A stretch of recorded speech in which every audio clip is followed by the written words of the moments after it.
So ഞങ്ങൾ ബാംഗ്ലൂർ കെമ്പഗൌഡ എയർപോർട്ടിൽ ഞങ്ങൾ ക്രിസ്മസ് ഇവിടെ സെലിബ്രേറ്റ് ചെയ്യാമെന്ന് വെച്ച് വന്നിരിക്കുക. ആദ്യമായിട്ടാണ് കേട്ടോ ബാംഗ്ലൂരിൽ ക്രിസ്മസ് സെലിബ്രേറ്റ് ചെയ്യുന്നത്.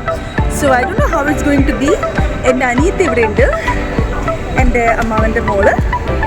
അപ്പം അവൾ കുറച്ച് സ്ഥലങ്ങളൊക്കെ പറഞ്ഞു തന്നിട്ടുണ്ട്. അപ്പം അതൊക്കെ കണ്ടുപിടിച്ച് പോകണം. ഓക്കെ, അപ്പോൾ ഇവിടുത്തെ വിശേഷങ്ങൾ ഞാൻ പറയാം.